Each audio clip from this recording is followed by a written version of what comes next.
Good morning and welcome to the inaugural SEJ Marketing Think Tank. This is Loren Baker. I'm the founder of Search Engine Journal, and thanks for everyone for attending.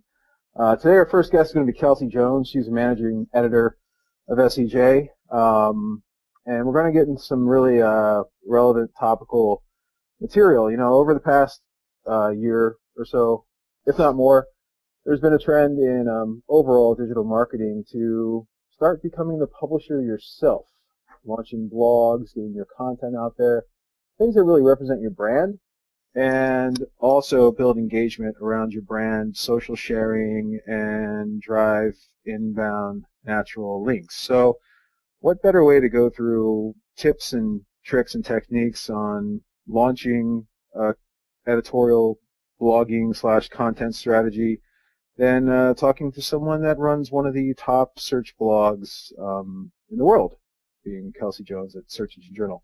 But first, given that this is our, like I said, our inaugural SEJ Think Tank, I just wanted to go through a couple of details on the format.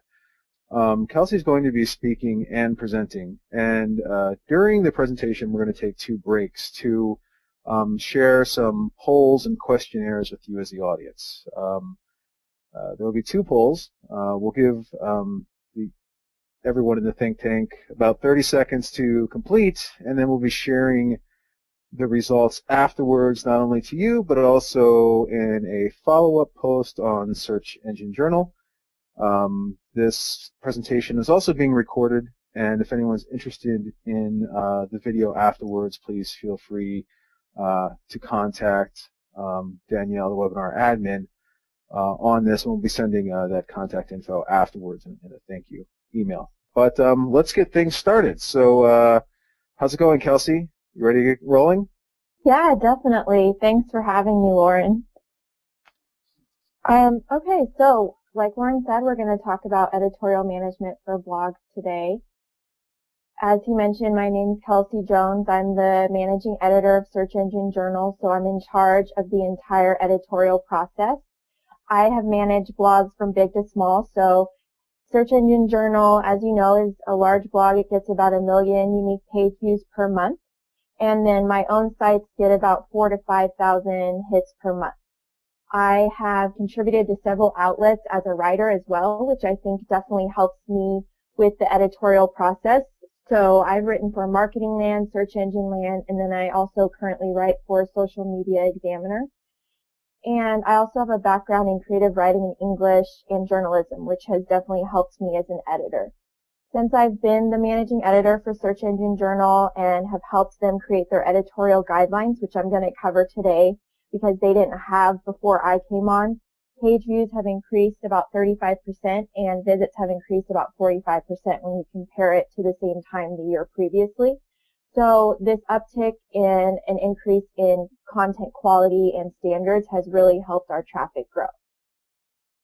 So what we're going to cover today, we're going to give some basics for editors, just basic tactics and knowledge you need to know, why branding matters when it comes to the overall content and editorial strategy for your blog, the editorial guidelines, what you expect out of your writers and anyone who publishes content, guest writers, when to let them write for you, when to stay away, what to look for, building engagement when it comes to building up a community and a relationship for your writers. So going into the basics of blog management, just the key areas that you should know. So for me personally, it's been really helpful to have a good background in WordPress because that's what Search Engine Journal is built on. And my personal sites are built on WordPress as well. If your site or blog is built on a different content management system, it's really important to know that system really, really well because that's going to help you get the content out and fix any errors as you go along. Another thing that's helped me fix errors as I go along is a knowledge of HTML and PHP. That's really helped me when it comes to editing the actual text-based version of posts and the formatting, and then having a good knowledge of SEO. Even if your blog or website isn't about marketing or SEO like Search Engine Journal is, it's really good to have that basic knowledge of SEO because that's going to help your content get seen better with the search engine. Another thing that's helped me is that having a good sense of organization and then also having a good set of project management tools. So personally, I really love Todoist. There's a free version and then the paid version's about $30 a year. Asana and Basecamp are also two really good project management tools that I would recommend, especially if you want to assign specific posts to writers. And finally, one thing I really like to stress is to be a good writer and editor yourself. And if you're not, you should hire someone to do it for you. So for me, even though I was already a marketing consultant, I have my own agency called MoxieDot. That really helps me editing the actual content on SEJ. But because I also have a background in love for writing and editing, that's helped me be the editor that I am because it's something that I'm naturally interested in. So if that's not you, it might work better for you to hire a team that's their specialty or they really love doing it, because having a love of the content and the whole process is going to make your content a lot better. So next, I wanted to talk a little bit about branding. Even though that's not about the content specifically, it's really important when it comes to the overall strategy of your blog. So first, I would recommend creating a mini business plan for your blog. So I kind of base this off, a traditional business plan, but just kind of more in a smaller format. So if you want to do this, you want to answer these questions. Who is my target audience? So if you had to choose the perfect person to read all of your content, who would they be? What would their interests be? What do they want to read about on a regular basis? That kind of information is going to be your guiding light for your overall strategy and editorial calendar. Next, you want to think about how are you going to share and promote posts when they're published. So if you're going to set up social media promotion to be automatic, you need to figure out how that's set up and what the timeline is for that. If there's anything that needs to be published manually, say on Tumblr or Google Plus or anything like that, you need to know who's responsible for that, what time will it be promoted, is there any unique images that you're going to have on those posts, things like that. Just make sure it's all ironed out. Next, I want you to think about why should people care about your blog.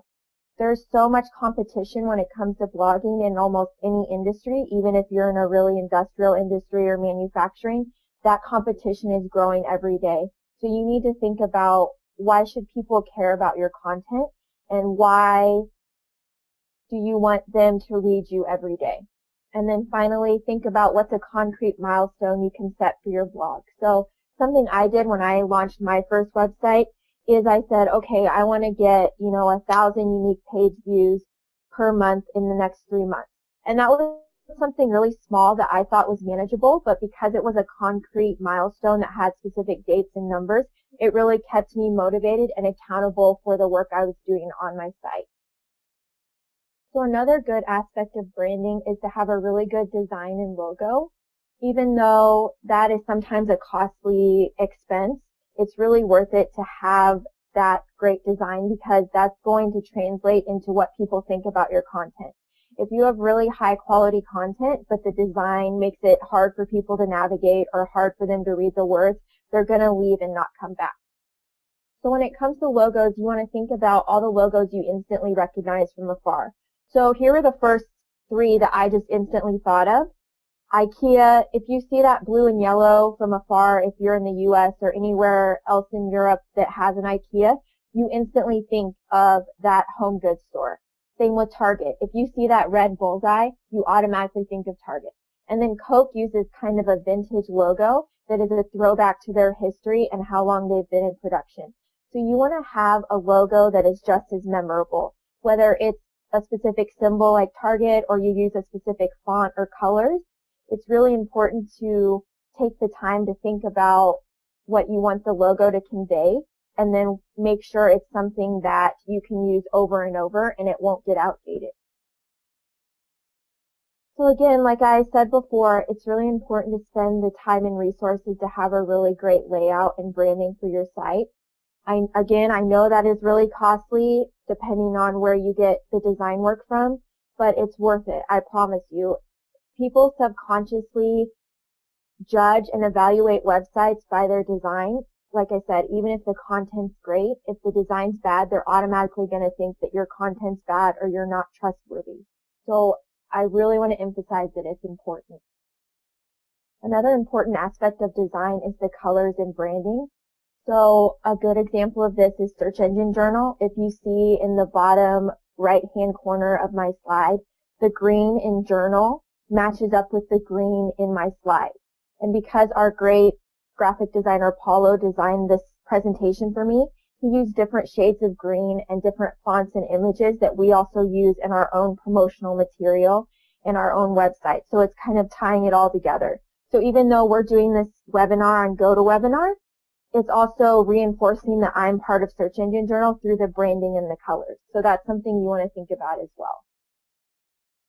So moving on past branding, if you're starting a website from scratch or you just have a couple posts and this is the year that you really want to get started on it, I would really recommend creating a base of content first before you even think about hiring outside writers or allowing guest contributors to write for your site. So the time frame I recommend is usually about 6 months, and that just can vary depending on your industry and how long each piece of your content is. But that's just a good guideline that I give people. And having 6 months worth of content is really going to give visitors that are coming to your site a good backlog, and then it's also going to entice potential contributors who may want to write for your site because they can look through your past posts and see what you're looking for. Another thing I recommend for blogs that are run by an organization is that good bloggers or writers are in all corners of your company. So even though it's usually the marketing department that's running the website or the blog, that doesn't mean that they should be the only ones writing the blog post. I've worked at organizations and agencies in the past where we've had blog posts turned in by sales staff or by customer service, and they were really great because they interact with the customers a lot, so they kind of see things in a different lens and they think of ideas that you probably hadn't thought of before. Another thing that's helped me, whether I'm helping out with organization blogs or creating posts for Search Engine Journal or my own sites, are to keep a running list of ideas. So I keep mine on Google Drive, but Evernote is also a really great cloud-based platform that you can access it, on your phone, your tablet, your computer, anywhere. And that's important to me because an idea for a blog post could come, whether you're in Target or IKEA or, whatever. And so it's important to have that list on hand at all times. If you are having a hard time brainstorming ideas, there's 3 places that I would recommend that you look. So help and support forums. So if your company is large enough to have its own support forum, I would recommend checking out the archives there. If there's a question that gets asked over and over again in a different way, that's something you could write a really great blog post about. Then if you have other forums that are related to your industry, say if you're an agency that just does WordPress websites, I would recommend going to the wordpress.org help forums and looking there. So external forums where they talk about your industry. Next, another thing that I do a lot is if I'm working on a project or a piece of content or a marketing strategy plan, if I have a question that just pops up in my head, that's something like, why do we do it this way? Or it'd be really a lot easier if we did it in XYZ format. If I have those questions, chances are that somebody else in my industry has had those questions too. So those turn into a really great blog post because it allows me to sort of answer my own questions through research. And then finally, I also like using question and answer sites like Quora. Quora is really good because it requires you to use a social media profile to sign in. So I feel like it's a lot more legitimate. And then there's also really well-known people that use Quora. I just saw a post from the author of Lean In, Sheryl Sandberg, the other day on Quora. She goes on there regularly and answers questions about her book and about Facebook and Google and all that stuff. So it's a really great resource for finding ideas. Another thing that's really helped me brainstorm posts are blog topic idea generators. So here's 3 that I really like, and if you just Google these, they'll be the first result. So the first one is Portent's Content Idea Generator. If you just put in a keyword, it's going to give you a catchy blog title, and a lot of times I'll either use the exact title they gave me, or it kind of gets my wheels moving and lets me think of a topic to start writing about. Another one is RYP, Marketing's Content Topics Ideas Generator and Brainstorm tool.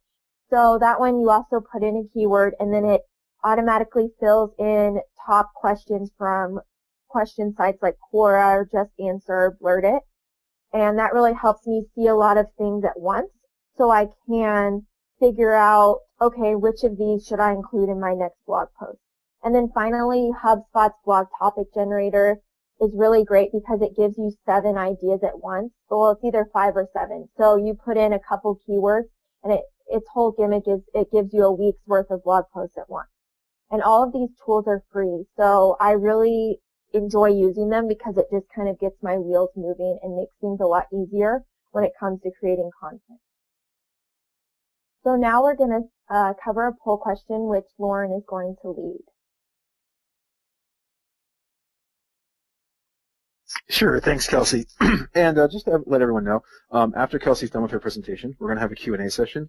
So as she's going through the slides, if you have any questions that you'd like to submit for Q&A, please feel free to do so via your question box in the GoToWebinar thingy. And I just saw a question come in, so it's working. Good to see. One moment. Okay, so setting out the first poll right now.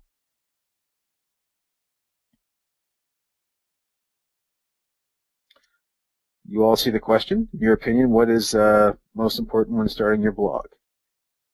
Please feel free to answer one of the multiple choice opinions, and like I said, we'll be sharing afterwards. I'll give you all a couple seconds to do so. Thanks.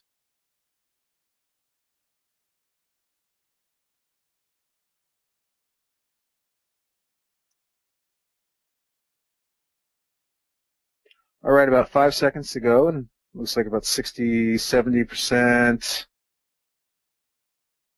have voted, so here's your final chance. Please answer.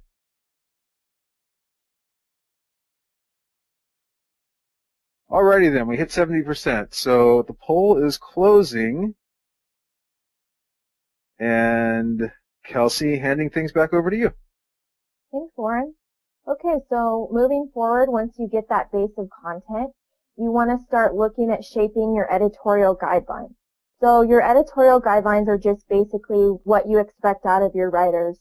The parameters, spelling or grammar, specific styling for the post, things like that. So I'm going to talk a little bit about sort of thinking about your editorial guidelines at first, and then a couple things that we at Search Engine Journal require on our own editorial guidelines. So first, you want to think about your blog's reputation.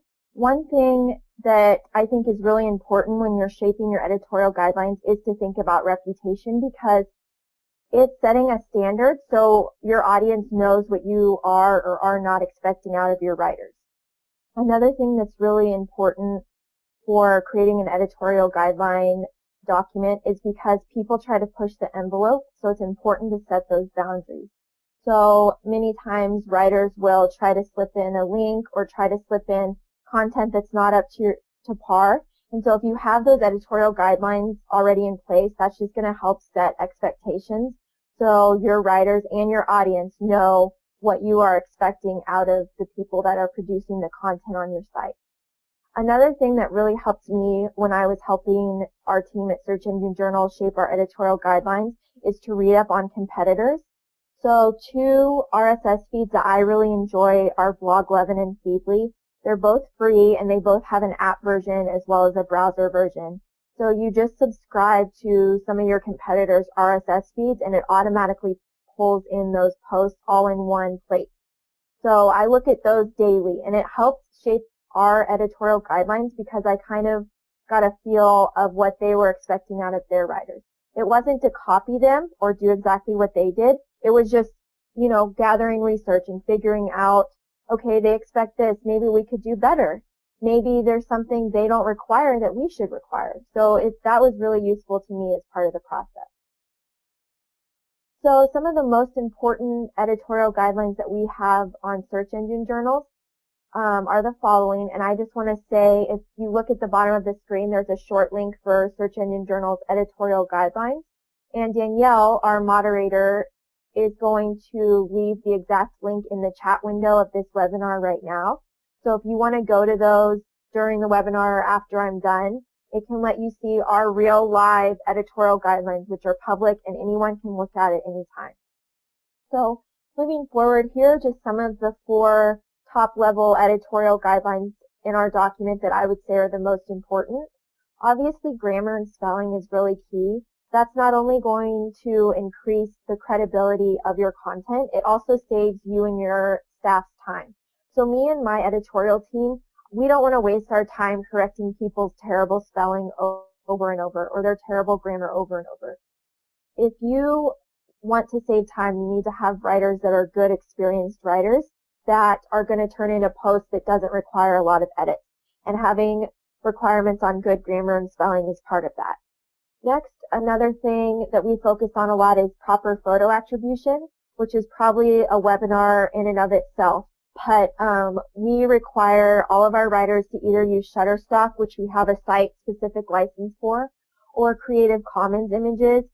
So 3 Creative Commons sites that I really like are pixabay.com, photopin.com, which searches Flickr, and then Wikimedia Commons, which is part of Wikipedia. And those all have really great libraries of Creative Commons photos that you can use for an editorial reason.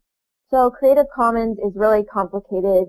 There's 2 types. There's editorial or promotional. So you want to make sure you're using the editorial images because you don't want to use images in a way that the creator didn't want them to be used. Next, we have a little section on SEO best practices, and this is especially key for us because we are a search blog and a marketing blog, so we need to practice what we preach. So some of the top level things that we require are alt tags on images. And for that, we usually just require the post title as the alt tag. And that's really helpful for Pinterest too, because when you're pinning an image, it automatically pulls in the alt tag of that image. So that's just a little something that not only is an SEO best practice, but it's good for social media too. We also require clean HTML and proper formatting, so proper bulleted lists, proper headers. We use H2 headers as our top level headers in our content. And then if your site's built on WordPress, we require WordPress tags, which are just top-level keywords, which make searching a lot easier. And then next, we also try to focus a lot on linking practices. So we have a self-promotional linking policy in our guidelines that we reserve the right to remove any link in anyone's content at any time, especially if it's a self-promotional link. We think that if you're just constantly linking to your own content, you're not really using external sources that's going to back up your words and what you're saying. So that kind of goes into argumentative posts. We like argumentative posts. We like posts that foster ideas and discussion, but you need to be backing up what you're trying to say. Anyone can make any type of statement, but if you don't really have any proof or insight from other people in the industry backing it up, it might weaken your content and people might not take it as seriously. So another little part of our editorial guidelines, which again, this graph is in that document that Danielle is going to link to in the chat window. We also have our draft to publish process public on that page. So it's our goal to make sure that posts are published within 2 weeks from when they're submitted. So again, that process depends on if there's a lot of edits, when the writer gets back to those edits. But we really like having this flow chart public to our writers so they know kind of the timeline of when their post will be published based on when they submit it. So moving forward, once your site begins to grow, you're going to start getting guest blogging requests from people that want to publish their own content on your site. So you want to say no when, and this is a lot of common sense that you just get better at as you go along. So if their focus is on trading links or they require links, so anything about, hey, I really want to contribute a good piece of content for your site, all I require is a link in the body. You want to stay away from that because not only will their content not be very high quality because they're just focused on that link, it's also not really setting the relationship off on the right foot because you want to work on building up relationships with really well-educated writers that are promoting themselves in your industry, not people that just want to have links on other sites. Another thing I always look out for is if, again, their grammar spelling is terrible, especially in their pitch email. If their grammar spelling is terrible in their pitch email, then it's a good indicator that anything they write is probably going to have the same problem. And again, you don't want to waste your time. If their industry doesn't match yours, so in Search Engine Journal's instance, if we had someone who was a marketing manager at a furniture store, that would probably work because he's in marketing specifically.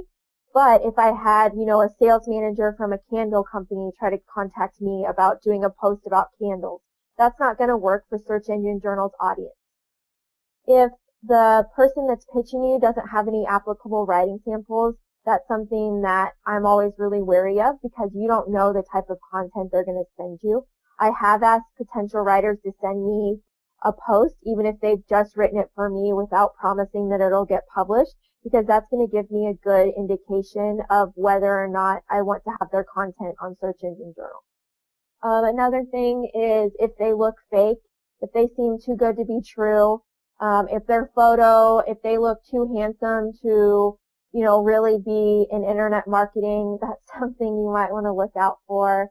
If it looks like a headshot, just anything where their email just looks too good to be true. And I have a sample I'm going to talk about in the next slide. And then finally, if their website or social media is really bad, a lot of times Search Engine Journal and my site specifically will steer away from that because we're talking about marketing. So why would I want a writer that has a terrible website and no Twitter account writing about marketing for my site? So if these writers want to promote themselves online, it's really going to tell you whether or not they're committed based on if their website is even online or if their social media accounts are active. So here's an example of an actual email that I got back in March. So if you see the photo, it looks like a headshot. And I'm not saying that, all photos that look like headshots are fake. It's just part of the overall package. The next thing that tips me off is the language of the email. So it just looks really generic. It doesn't say what the infographic is.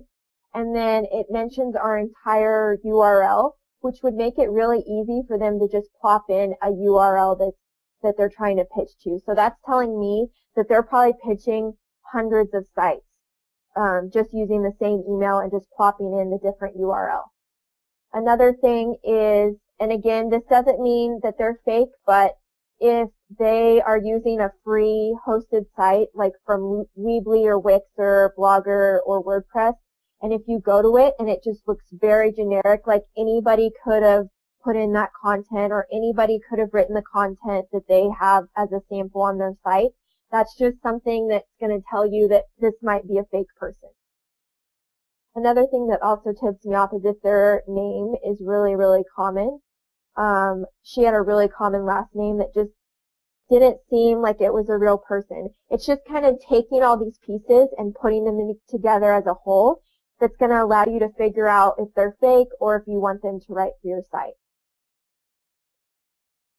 So conversely, on the other hand, if you want people to write for your site, here's the things that you want to look for when you're deciding whether or not to accept them. So obviously if they look like a real person in social media and in their photo. So, if the photo is them hiking, that's probably more likely that they're a real person that loves hiking rather than a headshot photo that looks like it was bought from Shutterstock.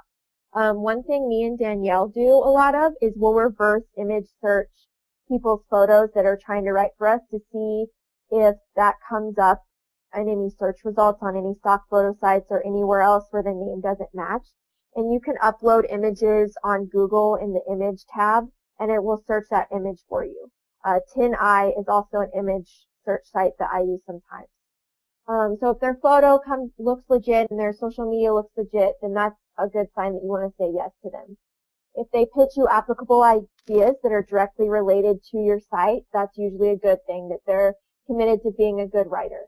Another thing that shows commitment is if they send an article that they want to publish on your site that is unique and doesn't contain any weird links and is really useful, that's going to help me decide, okay, well, they would be a good fit for Search Engine Journal. Again, if they seem genuinely interested in growing themselves and branding themselves and building the community and providing information, those are the type of writers that you want to look for because they're passionate about what they're doing instead of focusing on just getting a link.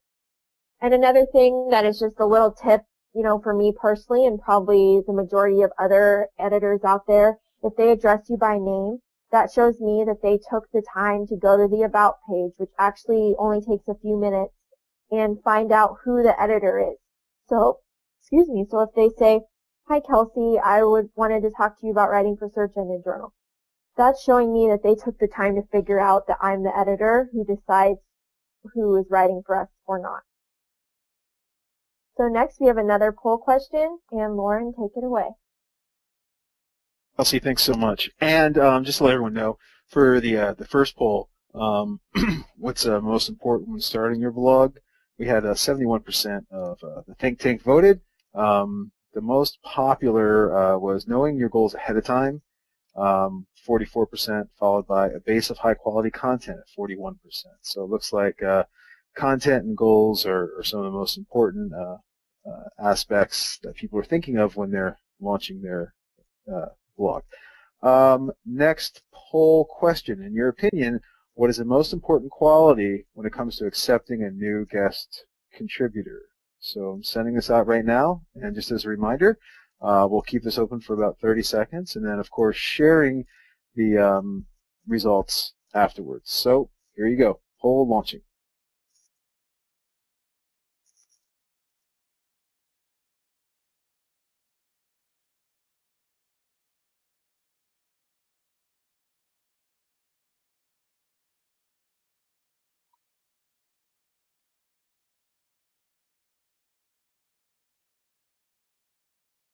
All right, looks like we're hitting 70%, so I'll give it about 10 more seconds for everyone to chime in. We beat our last poll, so keep on coming. 5 more seconds.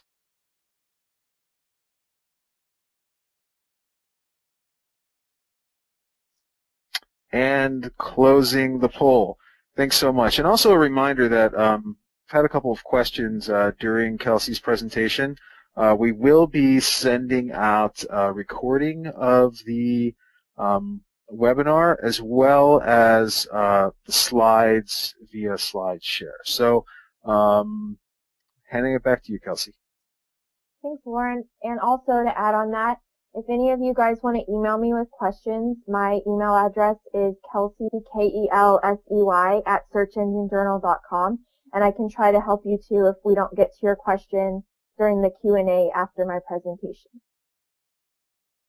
So, moving forward, I wanted to talk a little bit about providing motivation for your writers and contributors as your blog grows and you get kind of that base of writers that you're depending on to contribute content to your site. So here's a couple things that I think have really helped our base of writers at Search Engine Journal. We have, I want to say, 50 to 70 active writers on our site regularly. So they're regularly contributing content to Search Engine Journal, or I'm in touch with them on a regular basis. So that's a really large base of writers, and here's just some of the things that I think we have done as a team that has helped make that process work with such a large amount of writers. So first, we try to set deadlines or story assignments. So we have a writer's newsletter that goes out every month that I facilitate and send out, and it gives a few story ideas. So I think there's 8 to 10 topics that the Search Engine Journal team has thought of during the past few weeks. If we see that a certain topic hasn't really been written about in a few months, we'll add that as a story assignment in the newsletter. And the writers really love that because it's not only giving them a little bit of competition because it's whoever claims the title first gets it. It's also keeping them accountable because I'll write them back and say, okay, you got the post on Podcast Marketing 101. Please turn it in by this date. So it makes them accountable. They have a topic title and a set deadline. And going more towards that, we also ask writers as much as we can to agree to a weekly or monthly post. And we have found that even though all of our writers, except for we have 2 paid writers on staff, submit content for free. So even though they're submitting the content for free and it's just for exposure and branding, they like having a commitment to us. So we have writers that say, okay, I will submit 1 post every week on Monday, or I'll submit 1 post every month on the 3rd Thursday. That kind of set accountability is going to help you get more reoccurring content on a regular basis. Another thing that we use the writer's newsletter for is we send out a reward program. So each month we have the top 3 writers with the most social shares, and then the top 3 with the most page views. And those writers get either an Amazon gift card or a boosted post on our Facebook page, depending on what place they are. And our writers love that. I mean, it's not even like it's costing us a ton of money, but it's just a little thing that's thanking them for their content, and it's also motivating them because they want to have really great content so they can get more exposure on our page or an Amazon gift card. Another thing that I constantly am trying to work on and get better at is giving thoughtful feedback.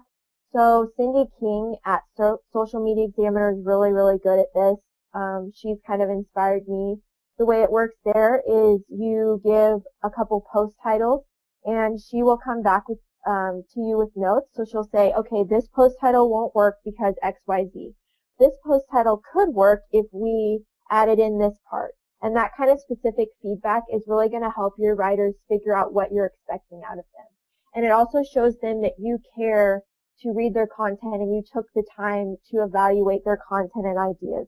So I try to give feedback as best I can on posts and content so they know what I'm looking for.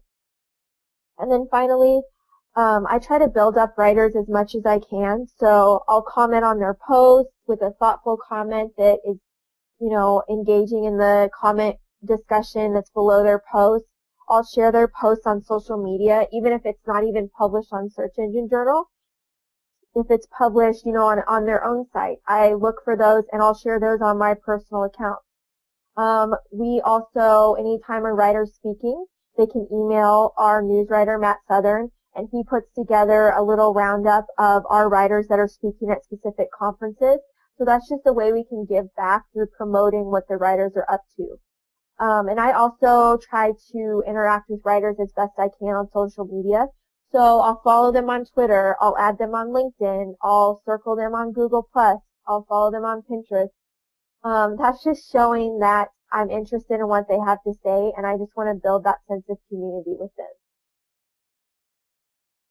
So kind of closing out the webinar today, here's a few key takeaways of what I covered. And again, like Loren said, the slides are going to be available on SlideShare, and then a video recording of this entire webinar will also be made available to you. So you want to know when to hire editors and writers. So if you don't have the passion, you might want to look towards hiring someone who does for writing and editing. Branding and design is just as important as the content itself because it's reinforcing that you're trustworthy and they can look to you for high quality content if your design and branding and logo is really high quality. Build a base of content before focusing on anything else. So if you have a good base, that's going to let your audience and your potential writers see what you're expecting and what the type of content you publish before letting them make the decision that they want to keep reading you or working with you if they're a writer. Shape your editorial guidelines to make sure everyone's on the same page so both your audience and your writers know what you're expecting out of the people that produce your content. And then finally, build engagement with writers. So make them more than just, a content machine that's just sending you posts. Content is, the blood of your blog. So it's really important that your writers feel valued and they know how important they are to your website. So that's it today. Thank you so much for joining us. And now we'll have a couple Q&A.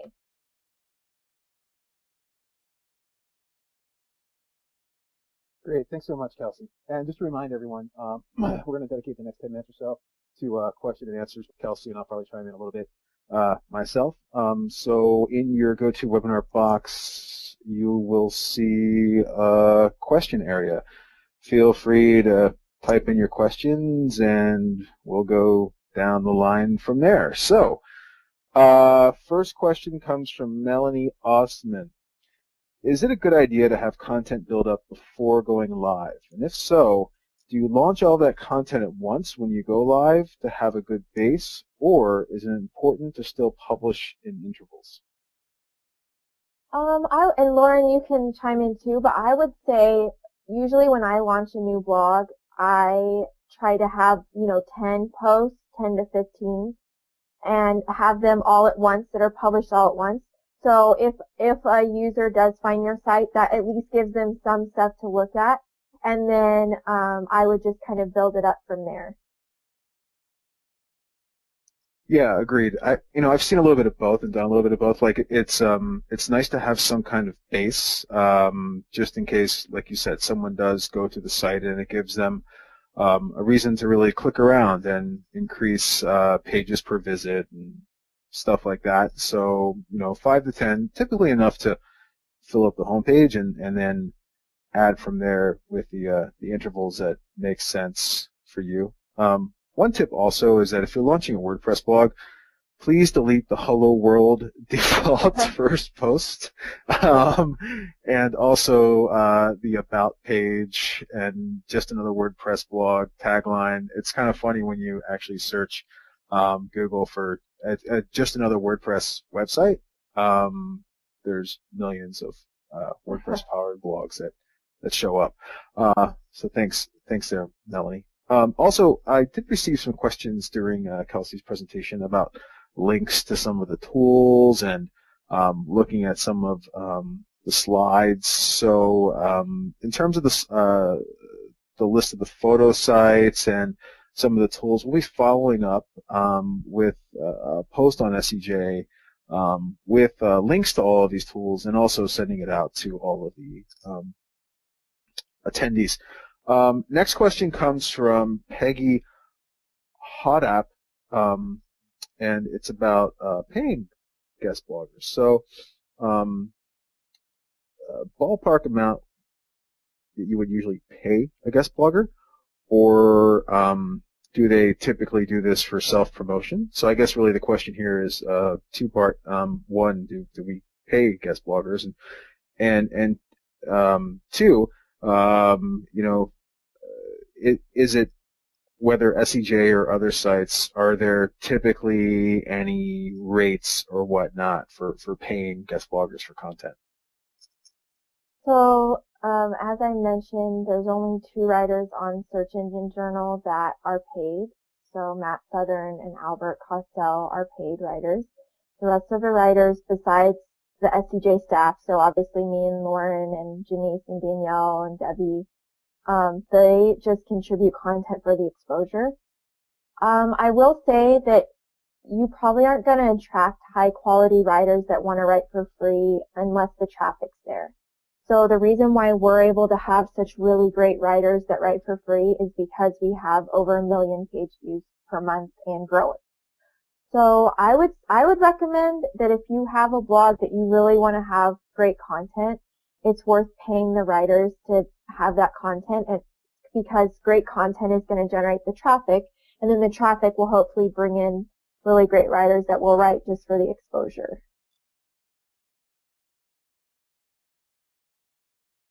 Great, thanks, Kels. Next question from Sherry Benelli.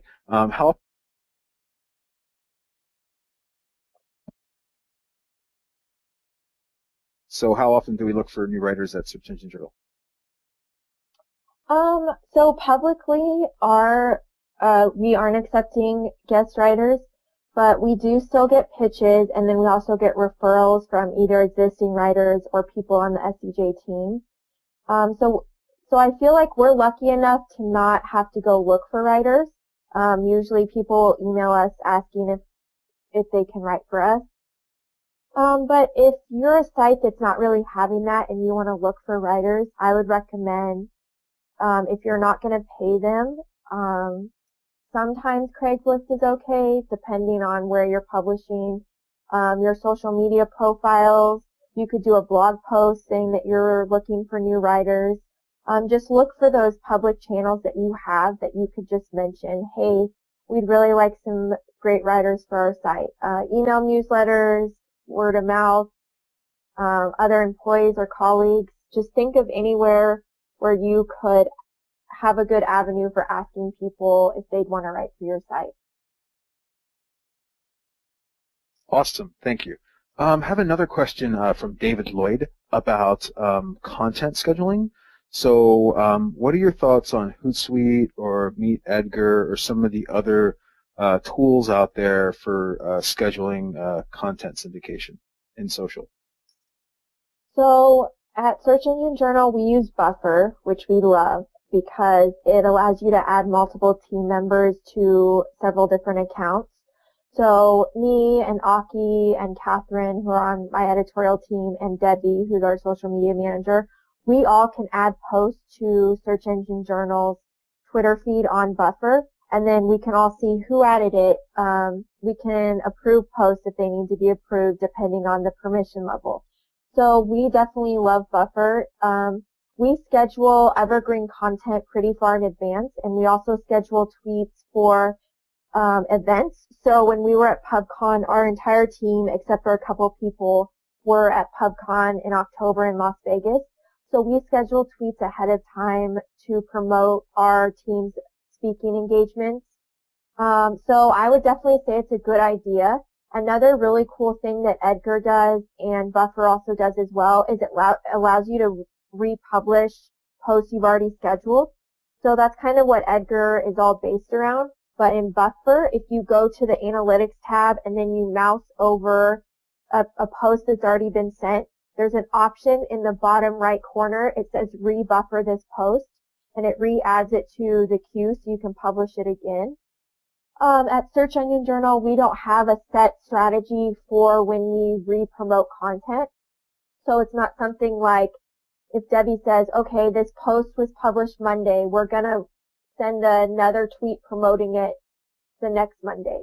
It's just kind of, as we see the trends going, we just try to have a steady stream of evergreen content on hand at all times.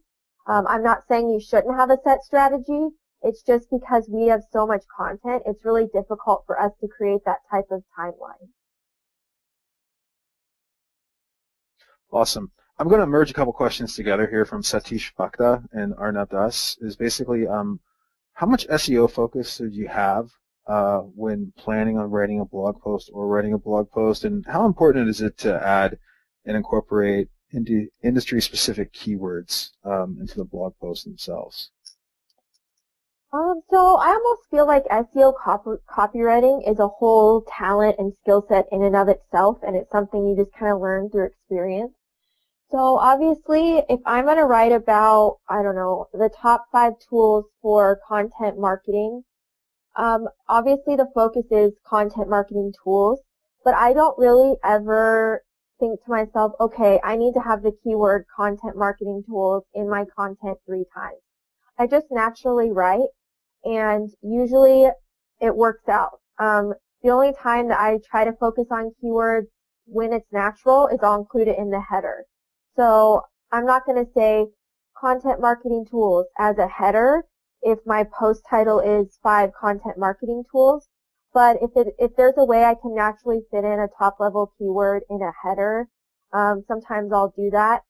I think the content shift as a whole on the web is moving towards focusing on being natural and just really great content. So I try to do that more than saying, okay, I have to have a keyword in my content a set number of times.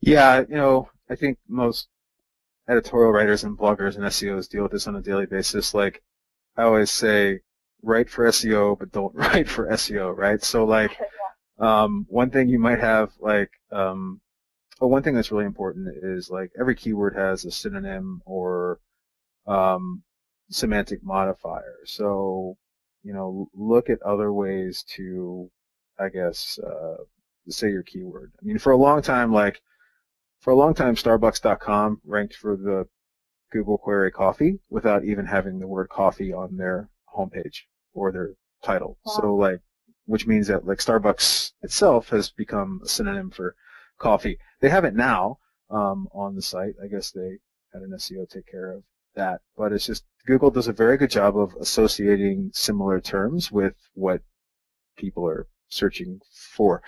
Another tip on my side too is that if you have a WordPress blog and you use the Yoast SEO for WordPress plugin, the title of your blog post and your title tag are two completely different things.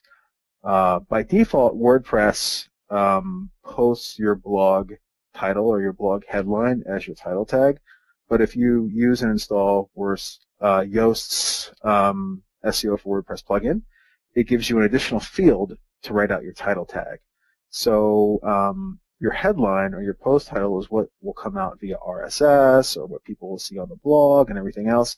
And then you can kind of change or massage that to give it a little bit more of an SEO-friendly title within Yoast platform. So check that out. It's SEO by WordPress, SEO for WordPress by Yoast of Valk. And we'll send that link out as well.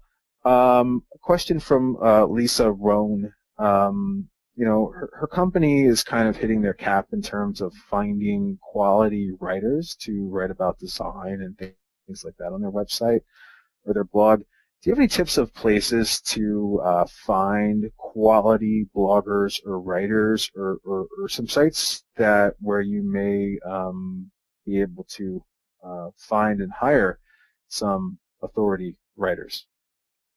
Sure. So I love FlexJobs. It's FlexJobs.com. And they handpick job postings from around the web for flexible workers or telecommuters, but you can also post ads directly on their site. I love them. They're my favorite site to find, for me as a freelancer, to find work. I also would recommend the Pro Blogger job board. I want to say it's $50 for a set number of days to have an ad. That's one of the huge sites that I know many freelance writers look at, daily or on a regular basis. Freelance writing jobs is another kind of aggregator that a couple people run. It might be freelance writing gigs. I'm not sure. What else?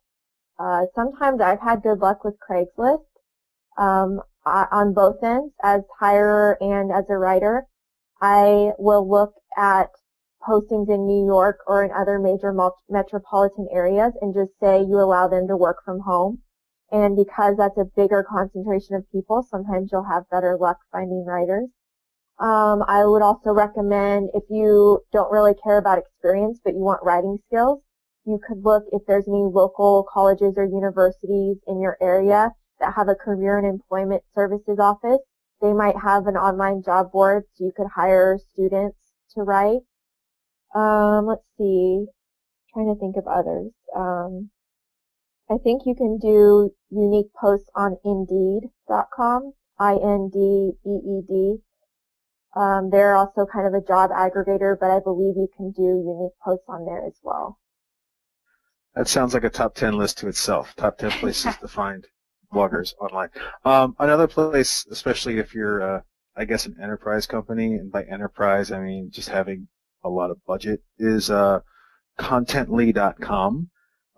It's basically a marketplace of to meet and review the works of and hire journalists and established bloggers that have that existing authority and stuff like that. So there's a little bit for everyone there, whether you're the beginner or whether you're repping a company site with more budget to spend on bloggers.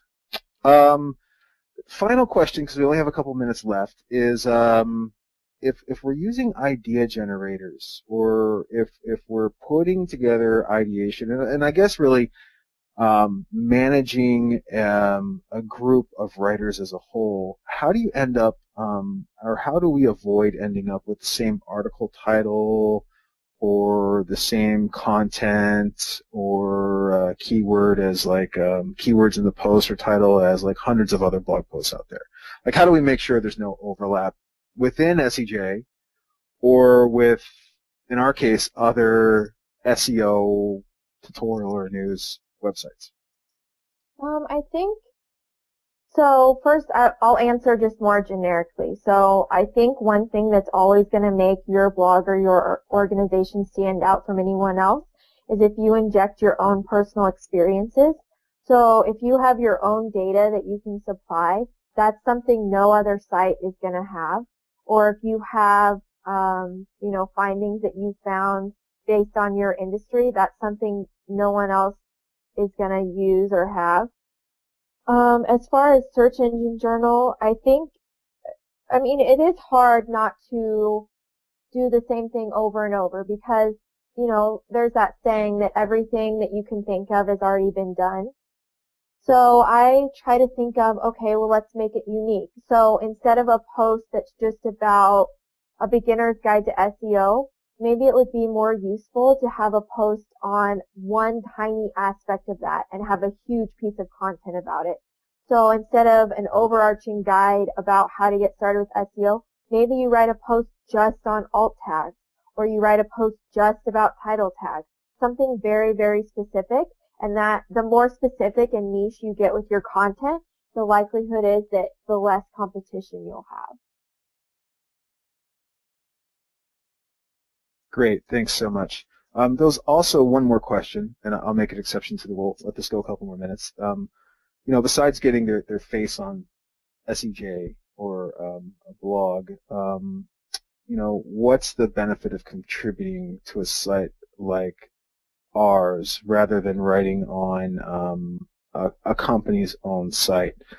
My answer to that, and I'll hand it over to you, Kelsey, would be that, one thing Kelsey had mentioned is we have, 1 million views per month and everything else, but also we make a very concerted effort for SEJ contributors to syndicate content, send the content out via our social channels, send the content out in our weekly wrap-ups via our email newsletter, which I'm sure most of the folks still on the webinar subscribe to, and really market the content, market the author, and at the end of the day help to really position you as the author or writer as being a thought leader in that field, which is I know has helped a lot of the contributors to SEJ not only boost their personal brand, but in many cases also lead to business or leads or differentiating them from the pack when pitching a job. So anything you'd like to add to that, Kelsey, in terms of benefits to contributing to SEJ or some larger blogs as a whole? Sure. So I was talking to a CMO earlier this week who his startup just got bought for a lot of money, and we're going to do a podcast with him. But one of the things that he said that really stuck out with me is he is a big fan of using thought leadership as a marketing tactic, and that's exactly what you're doing when you're writing content that's published on other outlets. So let's say, so for me, I have Moxie., which is my agency, and it's just me, so I'm the face of my brand. It is very helpful for me to be published on other sites besides my own, because that's showing potential clients that these reputable sites trusted me enough as a thought leader to publish my ideas and my content. So I think you need to think of it as a marketing and branding strategy, instead of, oh, here's another place I have to put content on, why can't I just have this on my own site? If you think of it as, okay, think of all this exposure that I'm going to get, and also use those links and that credibility in your own bio or when you're pitching links. I've had potential clients when I mention that I'm the managing editor of Search Engine Journal, or I say I've been published at Marketing Land or Search Engine Land or Social Media Examiner, or I say I've spoken at SMX West or East or PubCon, that is showing them that I'm a thought leader and that I know what I'm talking about. So it's kind of increasing that trust factor. Awesome. Great tips. Thanks so much, Kelsey. Thank you all in the SEJ Think Tank for attending and for your great questions and for helping with the poll. Just a reminder, we're going to be sending out a link to the slide share of the presentation. We are recording the presentation and we'll be sending out links to the tools. So thanks again. It's 11 o'clock, so we're going to